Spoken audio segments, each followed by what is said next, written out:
Hi guys, welcome to another episode of Devongunsmith Diaries.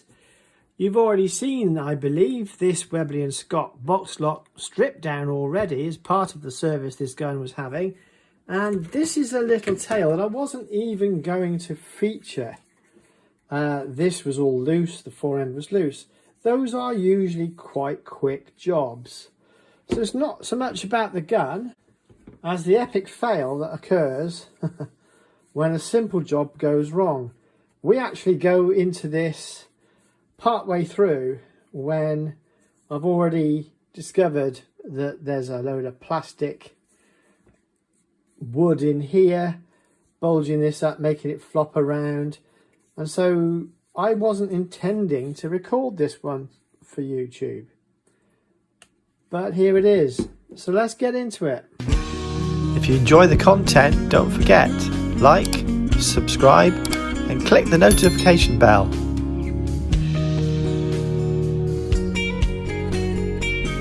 Hi, Paul here with another Devongunsmith diary. This one was never meant to be actually filmed, so we're slightly part way through the job. The problem was the forend screw wasn't going into anything except a load of old plastic wood somebody had botched in there, and in drilling it out there just wasn't any material to work out, so I had to chop out a great big lump, soak all this in solvent to get rid of all the oil, and I've put a dovetail in there. You can't really see it very easily, and all cleared away all the mess because it was absolutely in bits in here.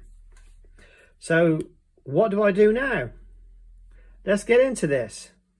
So this is a classic, absolute epic fail. This was just a little job on a gun. Now, interestingly, this gun is a disposal. So all I want from it is the money it owes me for storage, because the customers abandoned the license grant application and his gun's in storage. I didn't realise there was all this mess, but the client that actually decided to purchase it from him said, oh, you know, can you tighten up that forend? I said, yeah, sure, no problem.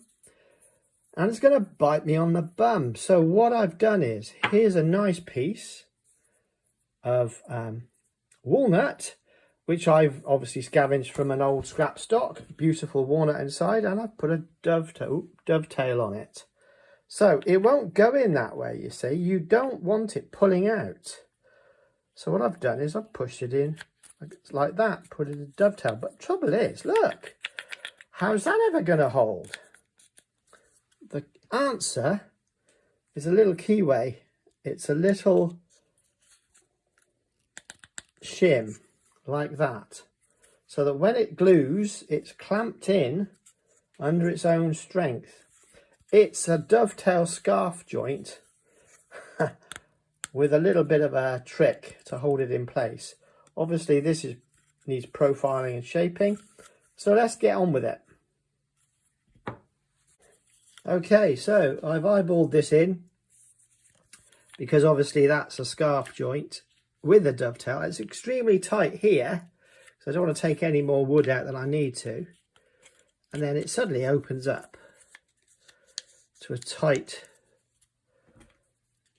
joint there with a shim. Got it the wrong way around, haven't I? There we go. It's got a slight wedge on it too. Okay, so now you can see that that's aligning with the inletting now.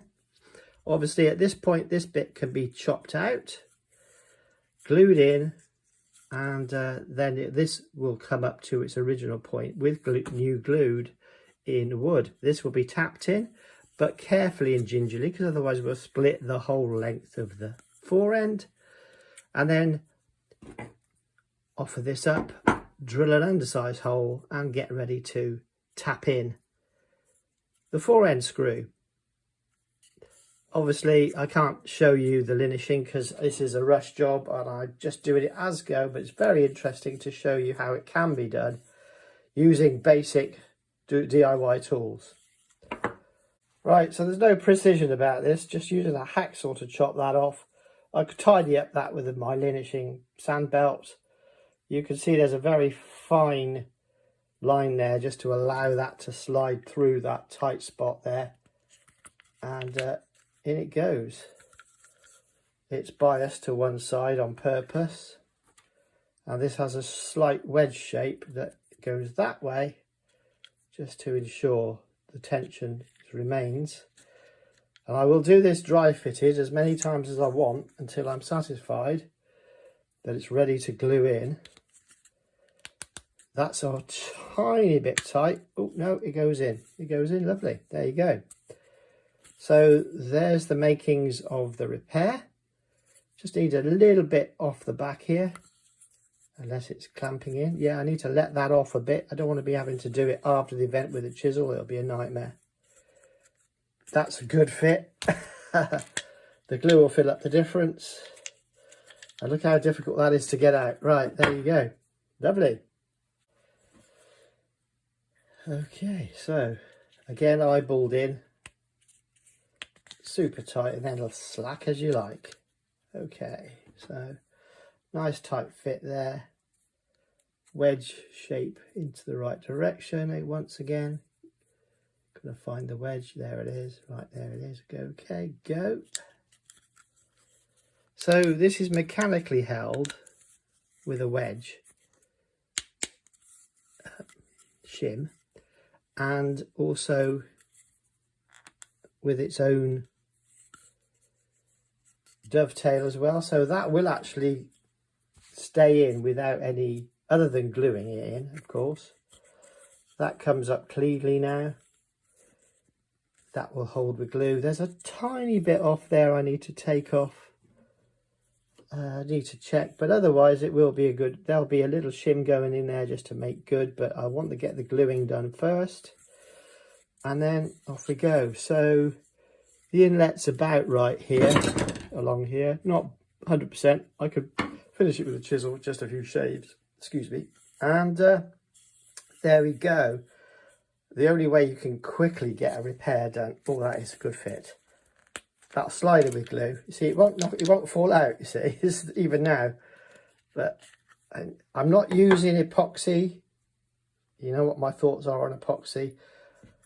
If you use solvents on epoxy, it all goes to rubber and falls out. So that's why I don't use it anymore. If you watch a regular viewer of my channel, you'll know why, because you'll have watched the one about the miroku, the smashed miroku recently, which was a 6-year-old repair, still going strong. Anyway, I will be a second. I'm just going to linish a bit more of this off. Okay, just the final eyeballed linishing. This is to get the correct length in place. The reason being that the fore-end iron must come into the clearance of that. There it is, there. That's supporting, as you can see now, that's supporting all of that fore-end. We can get a nice tight fit now. Wonderful. So yeah, we come up to the edge there where the inletting sits perfectly, and we've got our little wedge shaped void there to fill. Let's crack on. We're nearly there now. Looking exciting.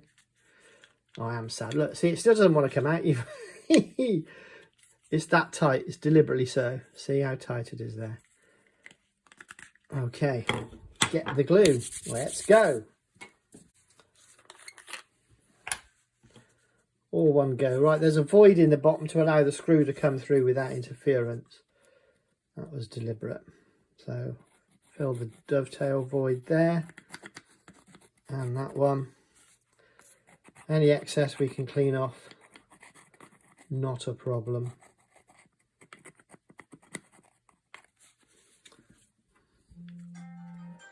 Flipping phone, no. Right, I had to ask my customer, I'm going to have to ring him back. This is what it's like being a one-man band post-lockdown. And all that good stuff. Get the wedge the right way around. It's soaking wet. Tap it into place. Can't find a hammer when you want one. Just tap that into place. Having to work quickly because this will go before I'm ready. That's it.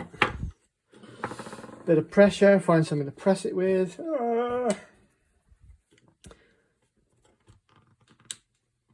There you go, got it in, lovely.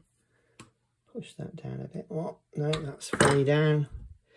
It's under compression, just need to hold it for a second. That's the only downside of super glue. You're in the middle of a glue up and the customer rings and it's like, oh, damn it. I haven't got a minute to myself. My apprentice was a great lad for taking calls because he would be very polite and let me get these silly jobs like this done.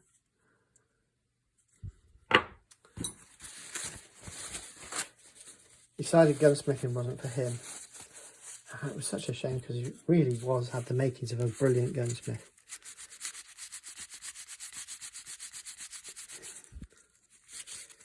He's more fiscally aware than I was, so that's probably would have been good for the business alone. Right, so I've got a little shortfall there and it is coming in tightly into the... Yeah, it's fully down. There, it's a tight... I just need to squeeze that in a tiny bit with a clamp. Find a bit of wood. That will do it. No, too darn big. That'll do. Right, good. Right.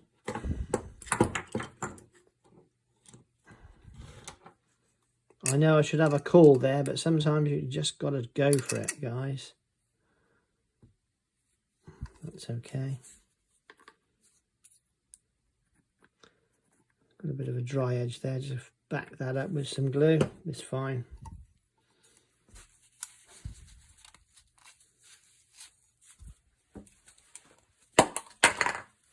Accelerator. Now all of this has been soaked dry, so I'm going to have to fix all that, but just leave that to set now for a minute and I hope there's no serious damage there. See you in a minute.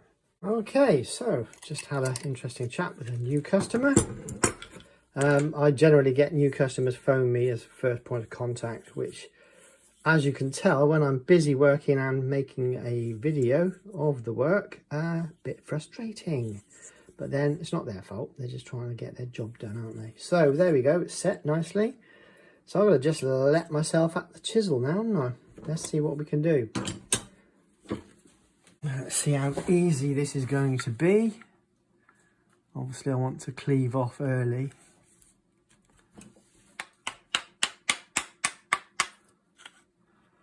Cleave off a bit higher than we need to finish. There you go. I tried to set the grain on that piece, that patch, to suit what we need to do here. 5 fingers and thumbs here. I need to get it on camera. Might as well while I've got the camera running. Okay. Right, hands down, let's press on. There you go. Because this isn't going to be visible, I don't have to worry too much, do I? But obviously I'm a bit of a fuss pot when it comes to jobs. So a bit of brutality going on here. It's nice and fixed. We've got to check that there's no split or spreading. There isn't any. That's good. Right, so let's see what we can do here now in order to get this done without slicing my finger off, by the way. Now, I'm going to do this on my lap and hopefully not hit my femoral artery while I'm doing it. See you in a second.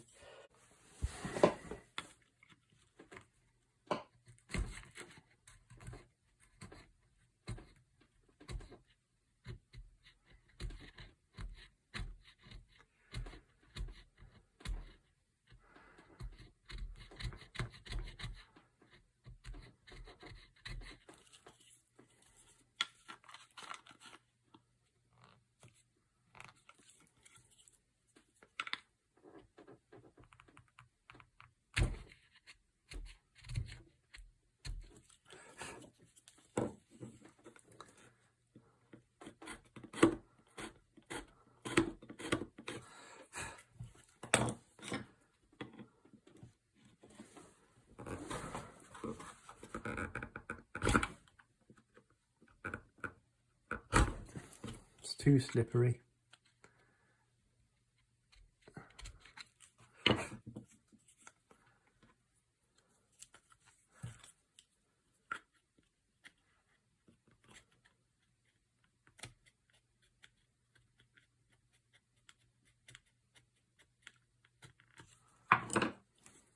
think it's fair to say I'm going to need to sharpen my blade. Anyway, it's nearly there now. It's rough and ready, but I will finish that up in a second. If that's wide enough, I'll put my power file in there just to smooth that off or something. I don't know. This feels a bit blunt. How to use a sharpen. Need to offer it up to a file.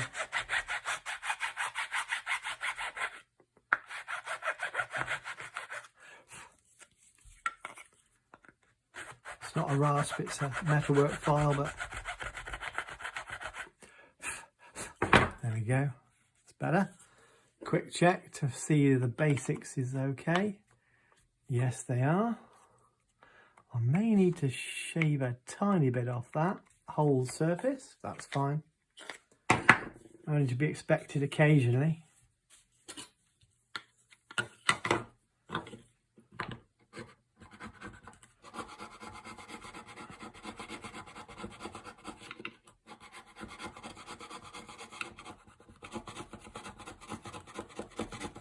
There's a high point there. Wasn't aware of.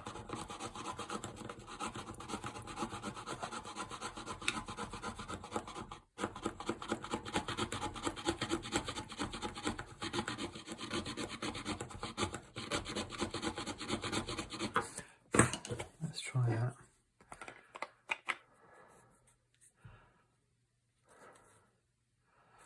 That's nearly all gone, but not completely.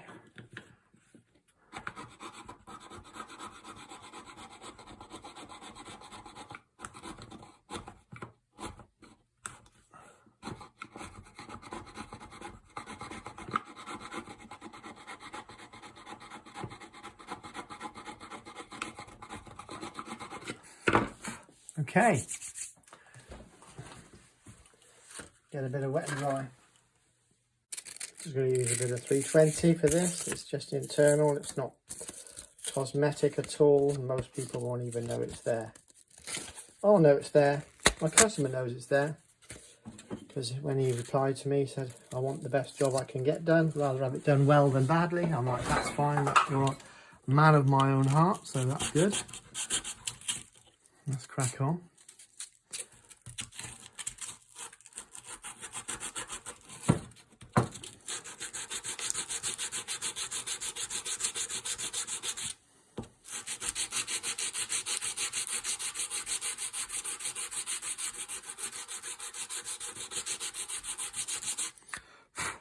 Right.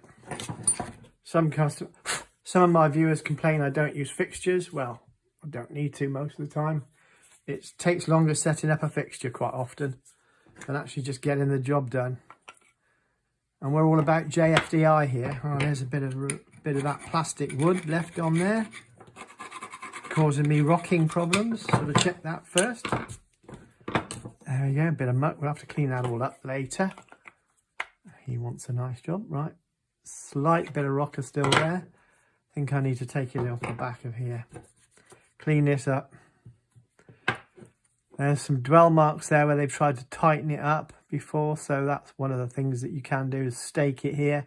It tightens up the tang, moves metal forward that way. Right, I'm just going to give that a little polish there because it seems to be, I'm not getting any marks. Let me just see what I can do. Just tap that metal. Any high points will come up as a registration mark. See that there? It corresponds with this, so I'm just going to grind that clean. Got a little mark there, no problem. Do that, I'll be back in a second, guys. So this is a classic example of a quick and easy job going much worse than it could possibly. There's still a little bit of a rocker there, I need to look into that more. So the inletting's not working, something fouling. We've got fouling here from shrinkage, so I need to clear that a little. It's failing to come hard onto the wood. The wood is there only as a pretty cover for that, really. Still got rocking there, so I think it's failing to abut the wood. There's only the single screw, which is always a bit annoying. because it limits your access.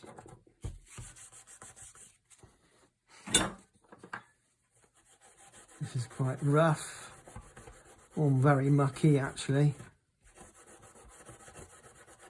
Lots of plastic, wood, adhesion and resins sticking on everything. I hate it when customers do their little DIY jobs because unfortunately it makes the simple repair so much worse. Right, there's absolutely, well, yeah, these would have been retaining lugs and witness marks would have been occurred there. But as it's loose, they've elongated. So, can you see that movement on the rocking? I'm just going to inlet it a bit more on here, just to make it easier. Right, let's make it happen.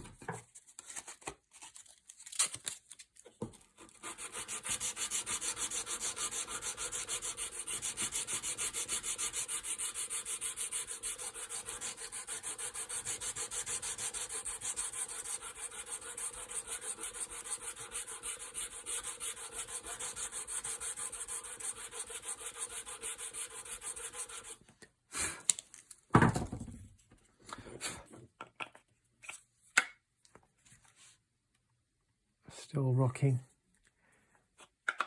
I don't really want to start getting into this because there's too much slap there, unfortunately.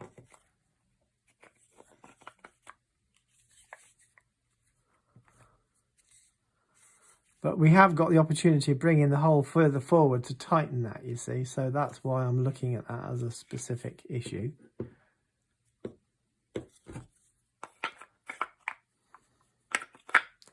So you hear me talk about witness marks.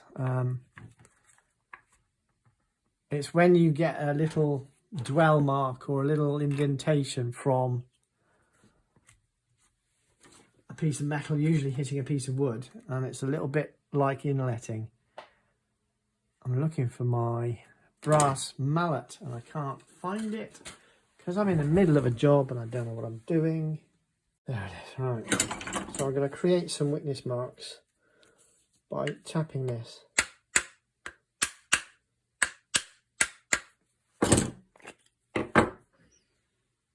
Nothing's evidence. Oh, there's a couple of bits there, a couple of bits there. Right, so turn them over. So it's fouling on both, oops, sorry, both ejectors. Need to scoop that out, and there's a little mark from this. Not a lot of help there, but I can scrape this out a little bit.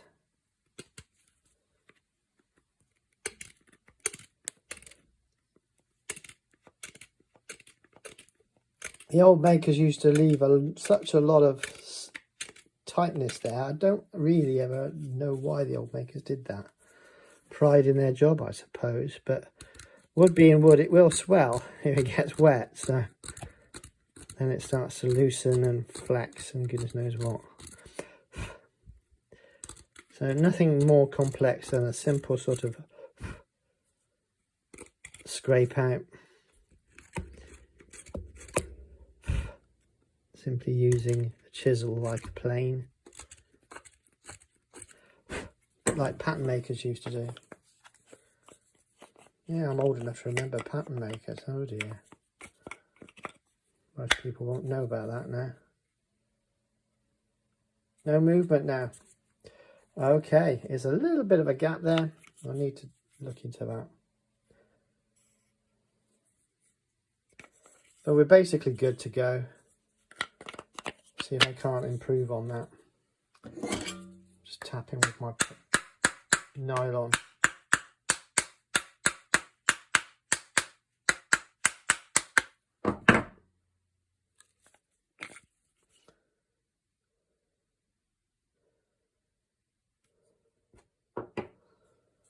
Okay. Okay, I've just popped a drill in there to relieve those a little bit. It's not a perfect job, but we need that to tighten up there and there, which it is now. That's better. And there doesn't seem to be much in the way of rocking going on. Let's make the job better. There's a tiny bit. So I'd rather take it off the job I've just done than anywhere else. Because obviously... Right, let's just start again with this. Get rid of those rocking motions. I suspect it's here on the wedge.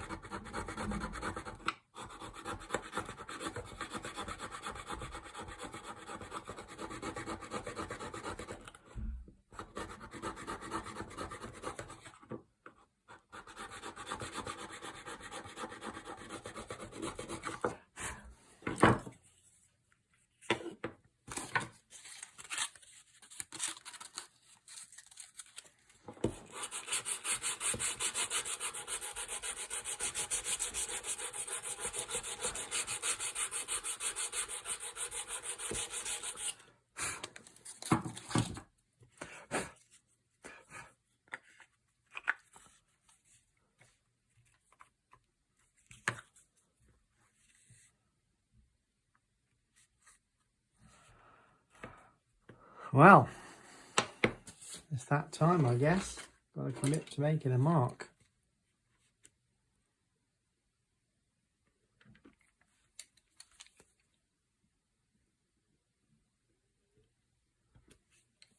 I'm going to mark it slightly forward where the position should be. Where have I put that screw? Is it still in solvent trying to get... Yes, it is. Need to hook that out of my solvent bath and see if that horrible crud's come off it. I'll be back in a minute. It's in here at the moment. Yeah, you can still see some of that horrible plastic wood on there, so I've got to clean all that out. So labour intensive at this stage. I wonder if I can just crumble that off. Ah. Yes, solvent always seems to weaken these kind of resin. So I've got to just pick out all this crud. Because this is a self-tapping screw, obviously. Hardened steel. Nicely made. But as you can see, it takes a bit of cleaning up. But because the resins in the plastic wood have been compromised with solvent, they're a great deal weaker than they were earlier. In fact, I couldn't drill through this. It sort of like, well, blunted my my drills actually. I didn't catch that on the camera because this was never intended to, this was just a quickie job on as a by the by. Can you fix this while you're at it?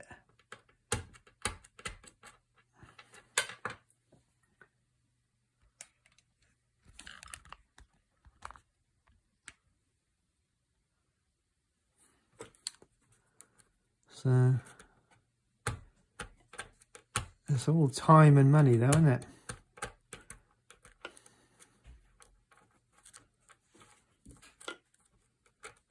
There's some wear and tear where they've been grinding away at the...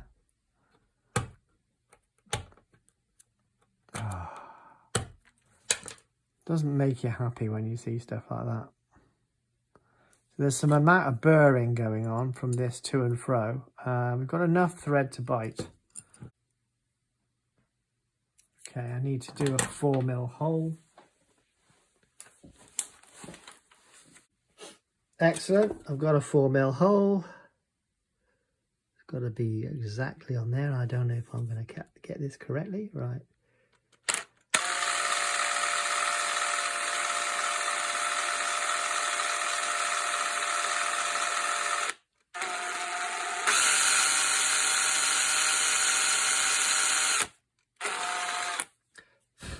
Obviously, I don't want to drill through to my fingers, but if I put my fingers there, I can sense if any early penetration.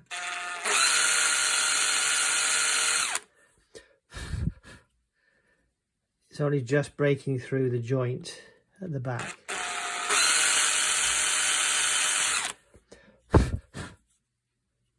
As you can see. Camera.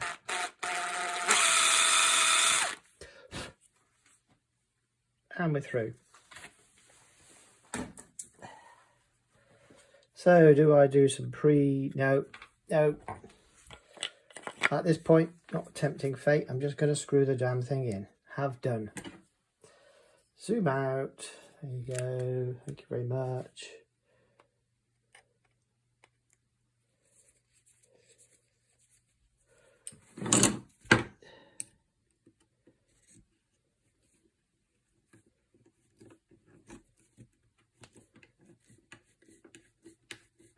That's a nice sound.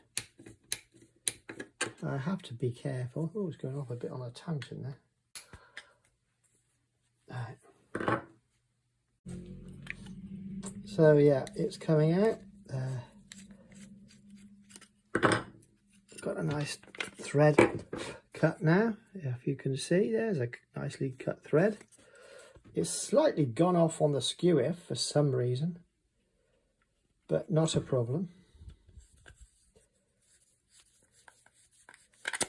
Oops, screw. I'm not even on the camera here, am I? Okay.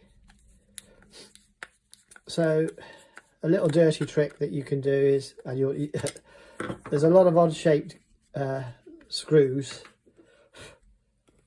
on guns, funny-looking heads. It's because you can polish them flat as part of the job. Sorry, I'm not even on the camera, am I? So, using a bit of bluing pickles. We're going to be doing a bit of bluing in a second. This is just cosmetic bluing. It's not traditional hot bluing. Right, looks a bit better, yeah? Okay, so this has been in acetone to reduce the muckiness. So we can get a little bit of blue back on this and touch up these surfaces very quickly, if they even want to take it. Probably not. Some of these nickel plated, oh no, it's taking it, lovely, lovely, great. Bit of blue on this. This is all, as I say, it's been in the solvent, so it will take a blue nicely now. Just deepen that colour there, lovely. Right, where else have I got it? While I've got the blue out, I've got to touch up some other bits.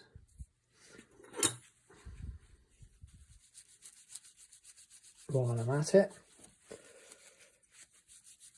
This is superficial touch-ups. This is not a proper deep blue of any kind. It's just to catch those bits that have been worn, make them last another season. Makes the gun look pretty. It's titivating at the end of the day, I suppose. As this has all been soaked in acetone, as I said. Right, lovely. What else is there? Right. This will wear out, but we'll put a bit on these as well. Lovely. That'll do for now.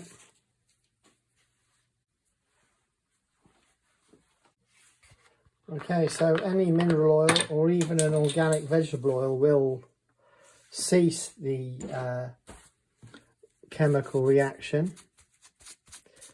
It's a form of passivating. It's not phosphating, but it's similar, but ends up with a very similar,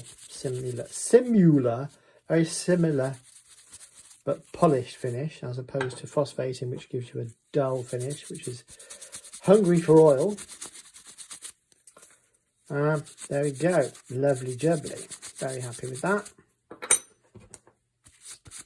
You don't want that stuff staying on there. It's acidic and it will react. So just a warning there. Right, before I stain this, I will stabilize those screw threads that I hope focus. I've created this nice little screw thread now. This will get stained, but before that I will stabilise that with some CA glue, which is basically putting a resin around that and makes that cellulose fibre, that is walnut in this case, stabilised, so it doesn't keep pulling the threads out. That's a little trick to use.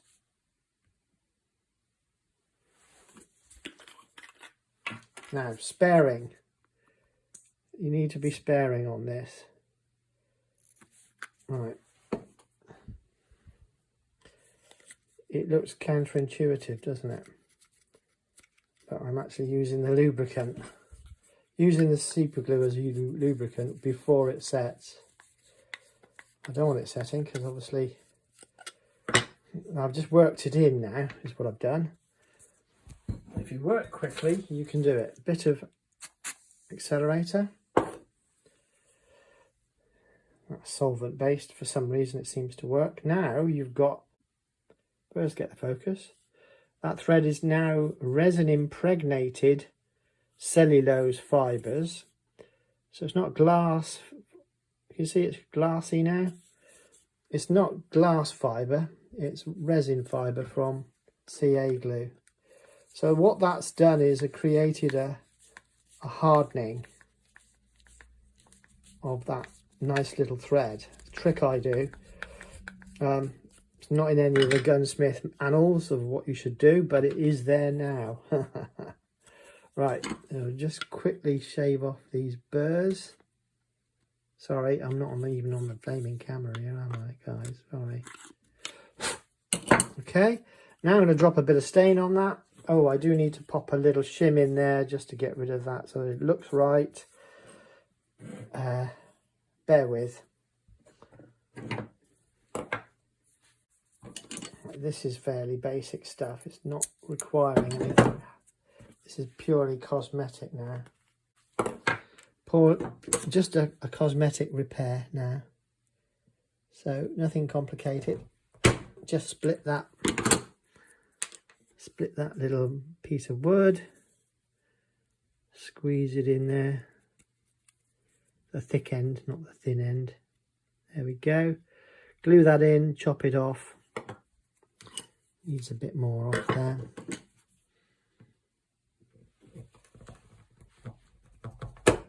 There we go.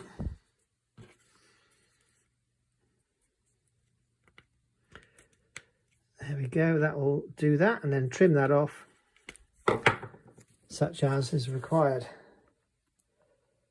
The mechanical strength is already taken care of. We're not worried about that. This is just to make it look a little bit prettier and a nicer job rather than just a bodge up. Try not to do bodge ups whenever possible.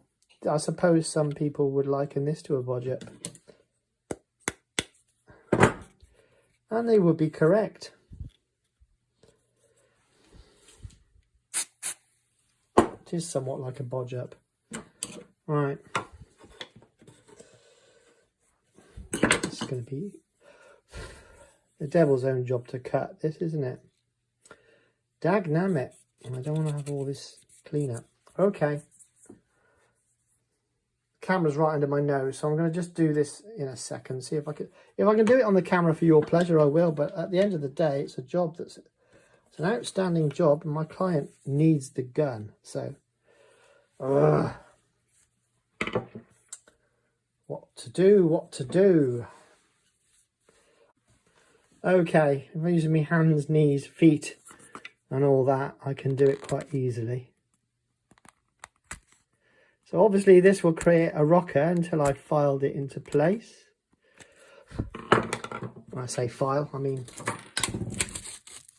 rub it down into place.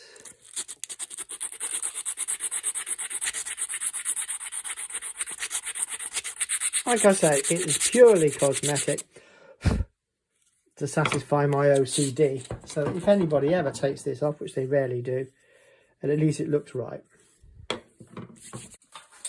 At this point, all I probably need is just a bit on a cloth.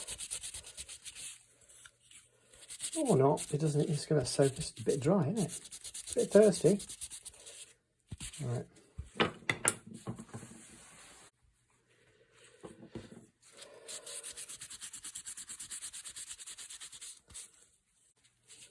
Probably because it is a bit rough and ready.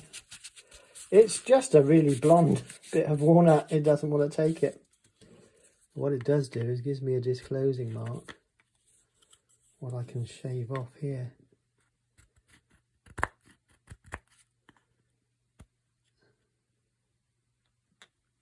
Yeah, on my knees again. Anyway, it's a functional repair. It's not a perfect repair, but will it work perfectly? That's a different question.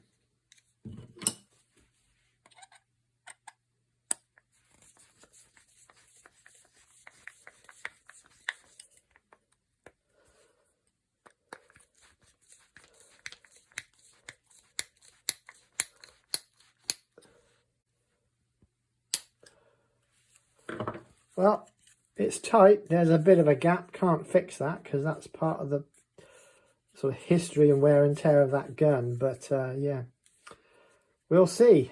It's there now. We'll fix it up and see what happens. Okay, so not a perfect job, but it's there. There's a slight gap there, which probably, I don't know if that's going to annoy my client or not. Hard to tell. Let's get the gun back together again. I will finish this in my own time. This is going to have a bit of oil and whatnot. And let's just see what it looks like. Okay, I've yet to do a little more work on the barrels, and camera's right in the way. And I need to finish the fore-end oiling and whatnot. But is that loose? Zoom out, zoom out, zoom out. Come on, camera's going. Ugh. Camera went flying. Right, so I need to finish this off. I need to put the furniture back on. But that's not working, obviously, because I haven't done the furniture. So, spring, piston, depressing piston. I'm getting depressed. I don't know about you. And yeah, so that goes that way because it's got a hole for the fixture.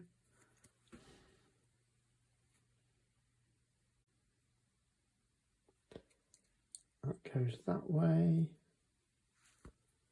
because it's a fixing. That depresses down like that. There's an angle on that, so that aligns at the same time. Hard to do on camera, much easier to do when you're not messing around with a camera. But anyway, just got to catch this and then it'll slot into that. Oh, wrong screwdriver. Can't find the right one. Have to make do. There's quite a lot of pressure at that point. I normally do this on my knees, resting on my knees. So I can use my knees as a second clamp. Right, got to let it slide back until it can tighten. There you go. I think it's secured. Is it secured? Yeah. There's not a lot to it. It can be misleading. I seem to remember having to loosen that with a pair of pliers, if I'm correct. Yeah, there you go. Right, so just deburr that because it's covered in burrs. That's better. Bit of gun oil on that. Don't want any swarf in there to rust up at a later time. Right, so now we're catching back on. It always feels wrong because you've got this bulge sticking out. But it all goes inside, as you can see. You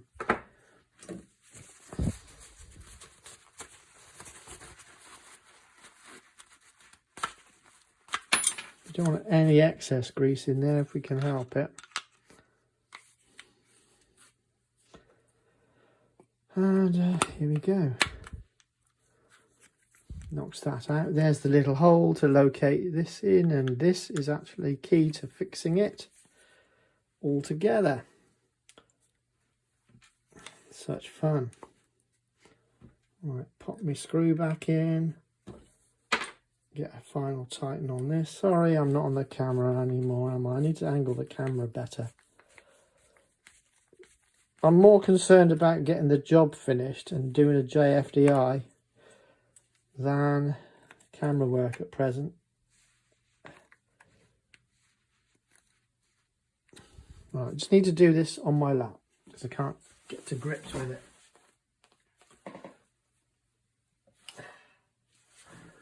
There we go. Right, lovely. Now that little hole aligns nicely. That tiny little screw that I was in fear of losing is there. To think the whole thing is held together by this tiny little screw, it's kind of a bit scary, but oh, it's playing me up now. It's not aligning. Once again on the camera, it never works on camera. I do it 5 times off the camera.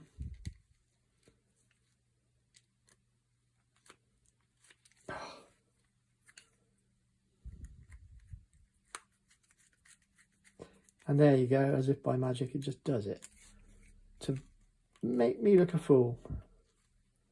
Right, happy days. I've got to clean this up. It's a little bit greasy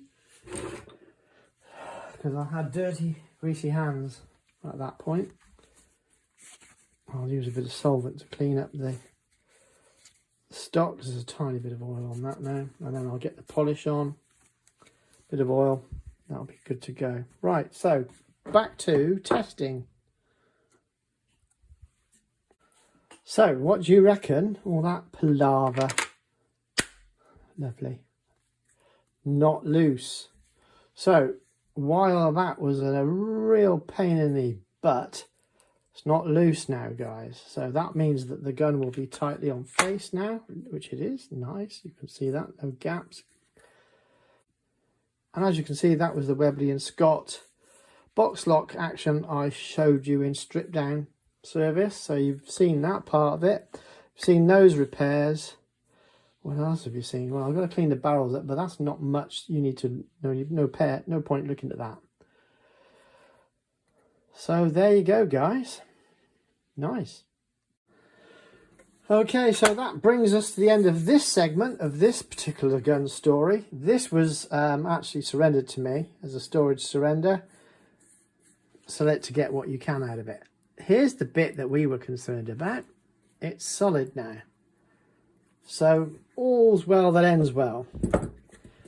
I did have to tell my customer who's buying it. What happens is I don't make any money out of selling guns, so I don't retail guns. Just don't do it.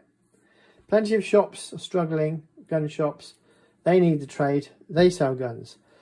So I'm disposing of a gun that's been with me under storage, and I need to sell it to get the money back for the storage because the guy is not going to bother with it anymore. So this one was on the shelf as a disposal, selling cheap, sold at scene. My customer went, yeah, that's nice, I like that. Can you give it a full service? And oh, that's loose, and all this wrong, and you know, usual stuff. Pointed out all the things that were wrong with it. Not a problem. Don't have a problem with that anyway. It's normal procedure. So yeah, I started working through it. I thought, oh well, as you know, you've seen it already. I haven't done a box lock, feature the box lock, and the rest of it was just going to be done. So that's why this didn't feature as a full featured Devongunsmith diary, but it's all right now. It's nice and solid, but just shows you how people mess with guns and they don't know what they're doing. I've had to scarf in all that wood, make a dovetail scarf joint, all this sort of stuff. So it's done now, and it is super tight, and that just proves that using that dovetail scarf joint really does work. So this is the end of this video. It's probably about an hour by the time it's edited, but hopefully you enjoyed that. That was one of those epic fails you just got to get round, and suddenly the job balloons. Happens sometimes. Hey ho. But thanks for watching. See you next time.